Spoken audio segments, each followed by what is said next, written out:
in the myth, she has become, as Diodorus tells us, the most renowned woman of whom we have any record. And she has even been compared to Alexander the Great. She's a female Alexander the Great, essentially.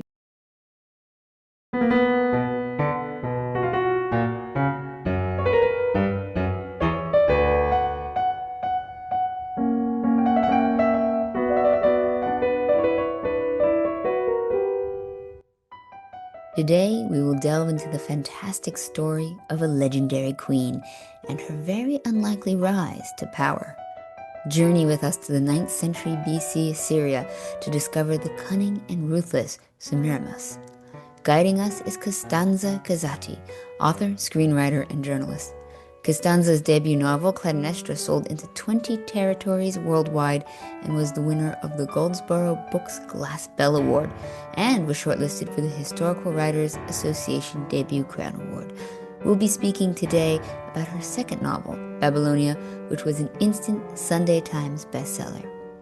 But first, a huge thank you to our Classical Wisdom community and members who make this podcast possible. If you haven't already, head over to classicalwisdom.com to sign up for our free newsletter and check out all of our classics resources. Now, to Babylonia. So thank you so much, Costanza, for joining me today. I really enjoyed your book. I just thought it was fantastic. You really brought the characters to life, and it was a page-turner. And of course, for people who love the history, and especially the ancient world, getting such fantastic characters to work with is also awesome. And so you've written about this legendary queen, Semiramis, and her very unlikely rise to power. And I really want to get into how cool she is and her just the difference between fact and fiction and history and myth. And she really kind of combines that always problematic issue or fascinating issue for us ancient lovers. But let's go back and set the stage a little bit to ancient Assyria. It's the 9th century BC. What was it like, and what was sort of the world that Semiramis was born into? Well, first of all, thank you so much for having me. I'm really happy to be here talking to you about Semiramis. Just for a little bit of context, as you say, Babylonia, my novel, is set in the world of ancient Mesopotamia. This is the ancient Near East, and it is an area that includes modern-day Iraq, part of modern-day Iran, part of Turkey, part of Syria. And Mesopotamia in ancient Greek literally means land between rivers, because it refers to that very fertile land that we know as Fertile Crescent between the river Tigris and Euphrates. And this is an area where many ancient civilizations blossomed.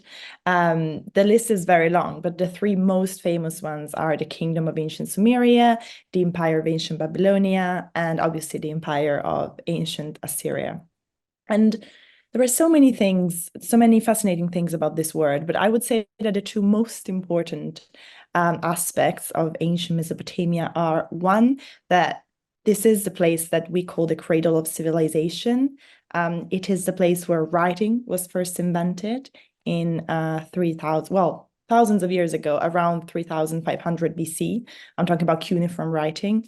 It is also the place where one of the first legal codes was created, the Hammurabi Code, which is quite famous for its eye for an eye, tooth for a tooth kind of punishment. And this was written in 1754 BC by King Hammurabi. And it had a very long list of punishments, 282 laws, which varied according to the social status of the citizens. And it is also the place where the oldest epic, or one of the oldest epics, this is debatable, in the world, was written, the Epic of Gilgamesh, which was written 1,000 years before the Bible and 1,000 years before the Iliad. So it's a place where culture was kind of thriving, but at the same time, it was a very brutal place. And this is the other thing that we need to know about ancient Mesopotamia, but specifically, I would say, about ancient Assyria. And when I say ancient Assyria, I'm talking about specifically the Neo-Assyrian Empire, which developed between the 9th and 7th century BC. And this brutality can still be seen today, because of the many bas-reliefs that have survived over time. Most of those can be seen at the British Museum in the Assyrian section. These bas-reliefs lined the walls of most of the ancient Assyrian palaces. And on these bas-reliefs, we can see the Assyrian soldiers killing their enemies, torturing their enemies, deporting them. And we also have many fragments that have survived over time where Assyrian kings kind of detail what they did to their enemies. There are so many examples, and I feel like I'm hitting a tangent here, but just to give one example, there's a fragment by King Sennacherib, Assyrian King Sennacherib, where he says that he cut the throats of his enemies as if they were sheep, and that he filled a plain with their corpses as if they were herbage. So we know that this was a very militaristic society, and it was a world where it was very difficult to survive. So I would say brutality, but also beauty and culture, and the coexistence of these two things made the world of ancient Mesopotamia. I think the example of the bas-reliefs is a perfect epitome of that. And I think you did a really good job in your book, because I know it's historical fiction, but to put in those details and have the bas-reliefs in a lot of the backgrounds and the scenes, that you can see that the main characters are interacting with these same archaeological pieces of art that we still have today. So it's a really cool way to kind of connect us directly to this time period. Semiramis is like, she's like a perfect epitome too of this sort of brutality and extreme environment. And she's very cunning, but also very ruthless. And so I think it's always interesting when we engage with these historical figures. Should we have sympathy for her? Should we like her? Should we emulate her? And what drew you to her in the first place? That's a brilliant question. I want to start by saying that I never want to write a likable character, especially when I write a female character. So I want my readers to empathize with my characters, not to like them. Obviously, those are two very different things. And you're also right, she's a very cunning and ambitious character. If I had to describe Semiramis in one word, I would definitely choose ambition, but not ambition in the usual sense of the word. This was very important to me. So not ambition as in thirst for power necessarily, but rather the ambition to be remembered, to be somebody, and to not be a nobody, actually, I would say. So ambition as survival and as the quest for glory and fame. When did I discover Semiramis? I discovered Semiramis years ago, and I was reading a book called On Famous Women by Italian author Giovanni Boccaccio. Boccaccio was a contemporary of Chaucer, and he's very famous in Italy for his Decameron, a collection of short stories. On Famous Women was originally written in Latin. It was called De Mulieribus Claris, which means Unfamous Women. And essentially, it is a collection of women's biographies from the ancient world. Actually, the first collection of women's biographies in Western literature. And Boccaccio divides his chapters into stories that exemplify vices and virtues. And unsurprisingly, Semiramis falls into the first category. He describes her as very intelligent, very skilled, spirited, he says. He tells us this anecdote where she went to war even if her hair wasn't properly braided, which always makes me laugh. But then at the end of the chapter, he says that there was one wicked sin that stained all her previous accomplishments, that she was ambitious, burning with desire, and that she gave herself to many men. So this was the moment when I found out about the character, and I was immediately interested in her. But I also want to add that interest in a character is not enough for me to write a book about it. I usually need to have a very visceral, raw emotional reaction to a moment from the myth or the history. So I knew I was interested in her, but that was not enough for me. So I started researching the myth of Semiramis and obviously the history of the Assyrian Empire. And I found my emotional hook in the writing of a man named Diodorus of Sicily, Diodorus Siculus, who he wrote in detail about Semiramis, about this woman who rose from humble beginnings to rule one of the biggest empires the world had ever seen. And he mentions a love triangle that ends in tragedy and that eventually makes Semiramis queen. that makes her the only female ruler of the Assyrian Empire. So that was the moment when I kind of fell in love with the story and also with the character. Now, I don't know where to start because there's a couple of different things I want to get into. And, it's so tricky because there has been so much written about her.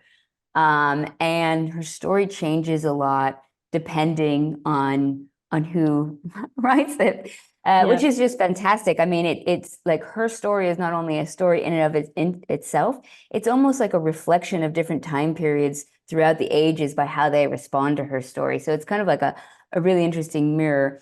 But perhaps why do you think she's had such an allure throughout history? Why was she, and in particular, the ancient Greeks, which is a little bit more of our time period in classical wisdom, like they really were fascinated by her. Why do you think they were so drawn to this woman?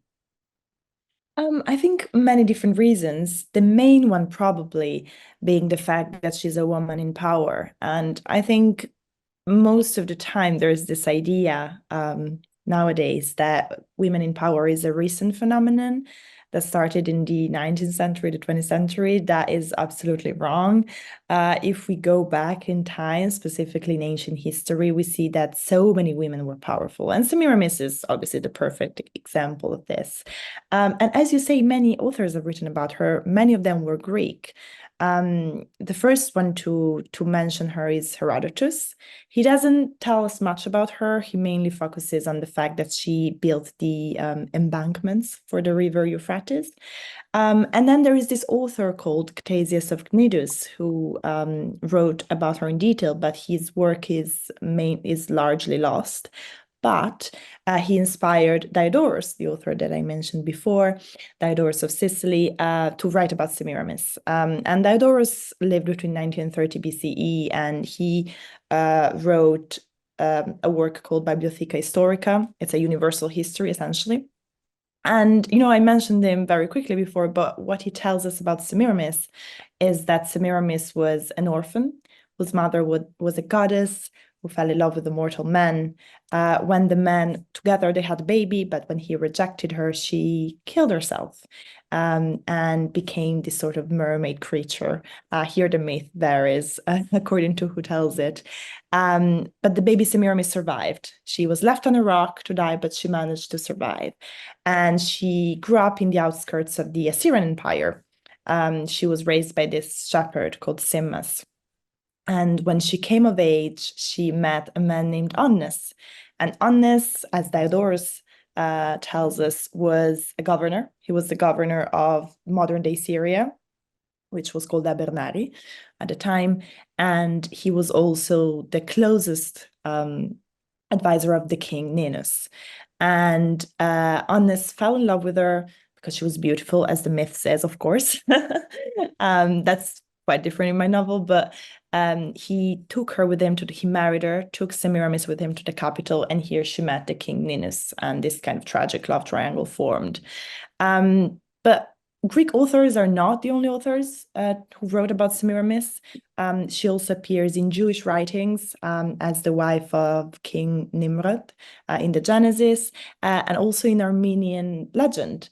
And actually, that legend is not included in my novel, but it's one of my favorites. It is told by an early medieval author called Moses of Corinne, who wrote a history of Armenia. And he tells us the story of Semiramis and the king called Ara the Handsome, which always makes me laugh because clearly he named himself. But anyway, and according to this legend, Semiramis fell in love with Ara the Handsome, and but he rejected her, and so she decided to go to war against him, as one does. Genius idea how to make a man love you. She gave the very specific instructions of keeping Ara alive to capture Ara, but he was killed, and so she kind of grieved him. But these are just some of the legends that grew around her. As you said, many authors were kind of fascinated by her. Yeah, I was in Yerevan last year, and in the art museums, there's so many paintings dedicated to her, and she's just everywhere. And I hadn't heard the Armenian version before then as well, and I was But there is a painting it's so about her. yeah. It's like it's definitely very very popular. Yeah. And it is fascinating though, because her story does begin with history. Yes. Yeah. And we are fortunate enough, I mean, this so rarely happens, to actually have evidence that has survived this sort of the ravages of time, which doesn't always happen for us. So what information do we have about her originally, like the very earliest artifacts, archaeological and literary evidence? Yeah, so we have been talking about Semiramis, but Semiramis is the kind of Greek form of her name. The real historical figure of Semiramis was this woman called Samuramat or Shamuramat, who in the 9th century BC ruled an incredibly vast empire, an empire that stretched from the Mediterranean coast in Syria to present-day Western Iran. And what we know is that she was the wife of the Assyrian king Shamshi-Adad V. And that when Shamshi-Adad V died, she took the throne for herself and acted as regent until her son came of age. And we know that she was a very prominent, very powerful figure in the Assyrian Empire. And there are two kind of archaeological sources that showcase her power. One is an ancient stele in the city of Ashur that just mentions her name, but this was unprecedented for a woman in the Assyrian Empire. And the other is an inscription in Turkey that mentions a campaign that she led with her son. And this is also incredibly fascinating because it tells us that she actually engaged in warfare. So these are the historical facts, but we don't know much else. And then in the myth, we have all this information. And I think Semiramis is the perfect example of what happens to powerful women in history. You know, no matter how hard she fought to be remembered, still history did its best to erase her. And so she has survived in the myth. And in the myth, she has become, as Diodorus tells us, the most renowned woman of whom we have any record. And she has even been compared to Alexander the Great. She's a female Alexander the Great, essentially. Diodorus mentions this campaign that she led to India, which obviously reminds us of the deeds of Alexander. Yeah, it's so fascinating though to kind of see that moment of myth and history, and the realization, just to go back to the how much the ancient Greeks really enjoyed her. It makes you think of, as well as the Amazons, like the depictions of the Amazons was the number one motif on Greek vases, and so they had this really big fascination with these warrior women that were just sort of at the periphery of their own histories and cultures, and so many interactions of them, but like almost a semi worship. And so I guess it's interesting to see when she moved from history to mythology. And I guess it's interesting to see that in the ancient time period too, I think a lot of leaders, especially female leaders, often employed myth in their rule and monarchs. I mean, I think of, obviously Cleopatra using Isis, and it was very common again and again and again for them to impart. So is there any evidence that we have from her herself, or just kind of retroactively that she used a lot of mythology as well in her rule? And does that kind of blur the transmission of time and information that we have about her? Yeah, so we do not know actually when the transition happened, from historical to legendary. There is one theory by this German scholar called Karl Luhmann Hopp, and he mentions the people of the Medes or Medes. I call them Medes. The Medes were constantly at war against the Assyrians. And they might have met the Assyrians for the first time when Semiramis, actually Samuramat, was queen. And because of this, they thought that she had founded the Assyrian Empire. And after the Medes came the Persians. And so probably the legend passed from Medes to Persians. And Ctesias of Cnidus, the author that I mentioned before, was a Greek author living at the court of a Persian king. And so he then was the first one to kind of write in detail about her. But this is just a theory. In my novel, I try to write about both myth and history. I always say that my novels are part historical fiction, part myth retelling. So there are some events recounted in Babylonia there were real historical events. Just to give an example, there is a rebellion at the beginning of the novel that is based on the real rebellion of Assur, the brother of Shamshadad V, against his own father. There is a battle, the Battle of Dur, that is based on the real historical Battle of Dur-Papsukal that happened in 814 BC.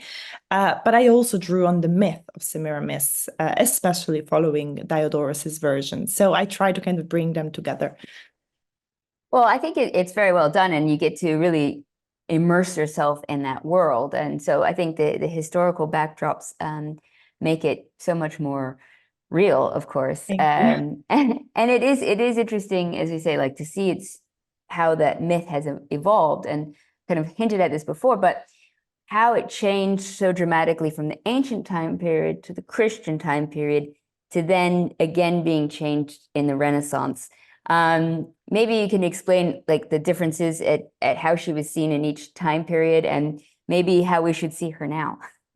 Yes, absolutely. That's a brilliant question. So we have kind of covered how she was seen in the Greek myth, well, actually in Greek writings. We mentioned Jewish writings, Armenian legend, but we haven't talked about the Christian tradition, except for Boccaccio. So Boccaccio was the author who kind of made me discover Semiramis, but she's also mentioned in the Christian tradition by authors such as Dante, Petrarch, Rossini, Voltaire, even Shakespeare mentions her. And what is quite sad, but also interesting, is that in the Christian tradition, she has become this kind of archetype. She has become this lustful seductress almost, and she has been associated with Babylon, both as the actual city of Babylon and as this kind of symbolic place of lust and evil. And she has even been called the whore of Babylon by this Christian minister called Alexander Hislop in his 19th century book, The Two Babylons. So this is how she's been seen in the Christian tradition. And if we go and look at the texts, we have seen that Boccaccio tells us about her desire, her ambition, and kind of condemns her for it. Petrarch calls her love, he writes about her in A Triumph of Love, and he calls her love distorted and unlawful. But the one that always makes me angry for some reason is Dante. Dante wrote about her in his Inferno, of course, and he put her in the circle of lust with Dido, Cleopatra, and Helen of Sparta. I was about to say Helen of Troy, but actually Helen of Sparta. My favorite queens in the same place. And he says that there's this quote that I read a while ago. He says that Semiramis to sensual vices was so abandoned that lustful she made licit in her law to remove the blame to which she had been led. So essentially he's saying that she changed the laws of her country, that Semiramis changed the laws of her country to appear innocent.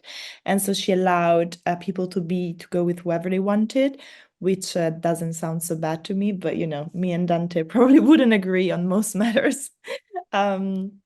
And so this is kind of her legacy. And then I mentioned Rossini and Voltaire. Without hitting a tangent on Rossini and Voltaire, they focus on her affair with her son, which actually was not there in the original sources. So I think, again, this is what always happens to women in power, no matter how powerful they were in their lifetime.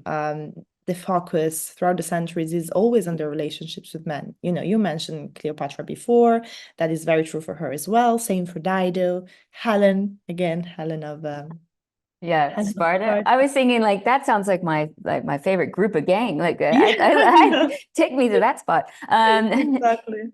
And it's kind of shocking though, even in her sort of more recent negative depictions, that she isn't very well known today. And I mean, she's, as you mentioned, as powerful as Alexander the Great. She had this huge empire. She was so influential to so many writers, like right up to the 19th century. Why is it that if I go into any restaurant or any place today and ask, okay, raise your hand if you know Semiramis, no one knows. Nobody knows. Like what? She's just gotten lost. What happened? Yeah, I think this is a bit tricky as a question, and I think there are two main reasons. One is because the word of ancient Mesopotamia itself is not really well known. And this has a very kind of rational explanation. All these empires, specifically, the ancient Assyrian Empire, were discovered pretty late. So while we have known about Rome, ancient Rome, for centuries, and we have been obsessed with, the Greek myths for centuries, ancient Assyria was discovered in the 19th century, actually, by this British traveler called Austen Henry Layard, who discovered these ancient cities by chance, essentially. He was traveling. I think he was around Mosul, the city of Mosul, and he heard about these ancient remains and these mounds that were quite close to him. And so he decided to start excavations in 1844, I believe. And he discovered the ancient capitals of the Assyrian Empire and all these palaces and temples. He discovered the libraries of Assurbanipal and Sennacherib, all these tablets filled with cuneiform writing that at the time was still undeciphered. And so I was mentioning the Epic of Gilgamesh before, which is incredibly famous now, but still not as famous as the Iliad. And this is because it has been deciphered, the cuneiform writing has been deciphered and the epic has been translated again in the 19th century. I think 1860 was kind of the translation of the standard edition of the Epic of Gilgamesh. So this is definitely one reason. These stories, these legends, and these kind of cultures haven't been with us, as in like part of our common knowledge for a very long time, as opposed to the Greek myths and other ancient civilizations such as the Roman Empire. The other reason has to do with the character of Semiramis herself. Yes, she has survived in the myth, but she has survived as this archetype of a lustful woman. And again, this always happens to powerful women. There's an amazing quote by Italian author called Michela Murgia, who sadly recently passed away. She once said that men always survive in the epics that they write for themselves, and that their stories are like torches that are passed from hand to hand. And this is how they survive into eternity. But actually, women's stories are little lamps that are lit and then extinguished in the darkness if there is no one to carry their light, which is why I love this, let's call it trend, as much as I hate the word, of rewriting these stories now, because it is as if we're carrying these women's lights and making them, kind of eternal in a way. It's amazing to think, though, that Semiramis's story did survive through myth, even in its negative form, when the history itself, the actual history underlying it, had been quite literally buried. So it is kind of, it's so exciting when those moments connect and you're like, wait a second, It did exist. Yeah, it's like Troy. Yeah, exactly. It's so thrilling. All right, well, next I want to ask, so this is something we always do at Classical Wisdom. We always try to show just how applicable ancient history is to our modern world. And, it's sometimes it's really obvious what the parallels are and what lessons we can learn. Sometimes maybe we have to think a bit more creatively about it.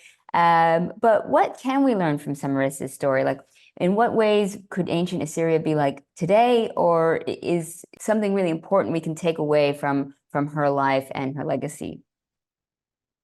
That's a fantastic question and a very difficult one.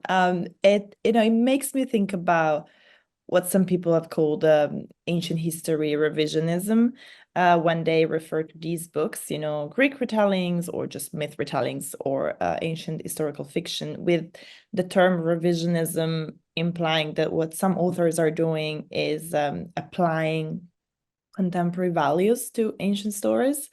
I strongly disagree with that term. I think for me, revisionism is actually these retellings are not a revisionist practice, as in it's not that we apply contemporary values, but it goes the other way. We start from the ancient texts and from the research, and then as we research these stories, these legends, and these ancient words, we realize how many things were actually similar. It's true, many things have changed between now and then, but some feelings stay the same. I always like to mention the example of Achilles and Patroclus from the Iliad, even if obviously this is not ancient Mesopotamia. But when we read about Achilles mourning his Patroclus, his friend, his brother, his lover, we cry as well. Like we recognize that feeling of loss within ourselves if we have ever experienced it. But also, to mention something Mesopotamia related, when I read the Epic of Gilgamesh for the first time, that epic is it's about the quest for immortality, but it has been called the Epic of the Fear of Death. And we always know that kind of fear within ourselves. We have all experienced it at some point in our lives. So there are some things that never change, I believe. And these are mainly feelings that humankind kind of experiences. And this is why these stories are so universal, because writing has always been about, appealing to universal feelings from the Epic of Gilgamesh to now. But also, I think if we talk about Semiramis specifically, her story, yes, it is a story of ambition, but it is also a survival story. So I found Semiramis to be, even when she was ruthless, even when she was occasionally vile, but also a very inspiring figure. Like she was quite inspirational for me in the way in which she survived against all odds. And that was also key to me as I was writing the novel. I struggled a bit at first to find her relatable because she was such an exceptional woman. She achieved things that, it's quite hard for us to empathize with her. And then I realized that she was a survivor first and foremost, and that kind of unlocked everything for me and put everything back in place. And I think, if I found her so inspirational, hopefully readers will find her inspirational too. Well, and I love that realization that, you can take the historical context, but when you're making it into a modern novel and you're trying to make it engaging, you are just bringing out those natural, timeless, universal emotions and feelings that make us human, that it's a good reminder of what ties us to history, that we are sort of part of a continuous chain of just humanity, first and foremost, from wherever in the world it takes place. Absolutely. And authors do start with the research, I mean, well, some of us. And even if they don't, then it doesn't mean that the retellings don't have power. But for me, and when people ask this, I always say the same thing. I usually spend months researching a word, and it is only after, after the third or fourth draft that I start thinking about similarities with our contemporary word. But retellings are never about simplifying the ancient works. It's actually about kind of preserving and further exploring their complexities, I believe. It's interesting that there's quite a few kind of historical examples of women who are just, I don't know, maybe for lack of better words, scrappy and got good grit. And one of my first thoughts was Theodora and Justinian. There's a couple like that where you're just like, wow, they really just did so much with so little. And of course, there's male historical examples of that as well, plenty. But I think that's one of the timeless tales as well, that we all kind of enjoy, the rags to riches story, the getting ahead when you have to, making do with what you've got. I mean, it's something about appreciating the resourcefulness and someone's mind and cunning to be able to manipulate or navigate complicated environments. Absolutely. It is a literary trope for a reason, because if, as you say, we go back to history, we see that those figures actually existed. So, and Semiramis is a great example of this, as was Alexander the Great, even if he was born a prince, but as was Clytemnestra, who inspired my first novel. So yeah, I agree completely. So to turn to you, as you mentioned, your first book, Clytemnestra, was a big hit, and she's another kind of unlikely character that throughout the ages has had different treatment. So another very complex woman, and I do love that you tackle the very complex ladies. Is there another ancient woman planned for the next book? So I'm currently writing an historical fantasy actually, but I have planned a book that is a family saga following the first Roman empress. So at some point I will I will definitely go back to ancient history with Livia specifically. But I want that book to be a family saga because, the Roman Empire is just so fascinating for family drama. But yes, at the moment, it's I'm writing a different book though. Well, I applaud your prolificacy, so that's fantastic. And I look forward to reading the next one. I really did thoroughly enjoy it, and I had such a great time. Just it really was a page turner. So I'll make sure to put links for everybody to check it out. And if for those who are not fully versed in the world of Semiramis, they've got a real treat ahead of them to learn about this kind of fantastic character, but also, a really fascinating time period as well. So it kind of is a great way to, as I say, immerse yourself in that ancient Mesopotamia, which is so fascinating. So I really enjoyed getting to kind of time travel. Thank you. And I also want to say that to readers not to be intimidated by the word of ancient Mesopotamia, because even if people are not familiar with it, the work is quite accessible. So it is easy to immerse yourself with no prior knowledge. So I should say one last question because I did want to ask this. Was that kind of part of the reasoning behind using the Greek version of the names as opposed to the ancient Mesopotamian ones? So I use both names in the novel, and I don't want to give any spoilers, but yes, the main character from the beginning, she's called Semiramis, but that is mainly because I follow the myth. So I start with the myth, and that is why I used the Greek form of her name first. But then at some point, she calls herself Samuramat, which meant high heaven, and that is no random choice. So the kind of names from history and myth come together in the novel in different ways. Again, no spoilers, but yes.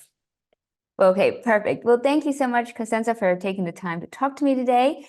Thank you And for I hope having me. everyone enjoys the book. And I look forward to reading the first the Julio-Claudian dynasty books as well. That should be very fascinating.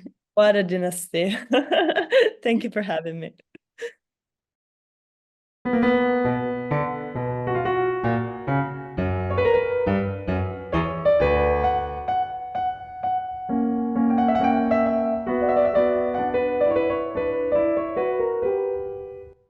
Thank you for listening to Classical Wisdom Speaks, a podcast dedicated to bringing ancient wisdom to modern minds.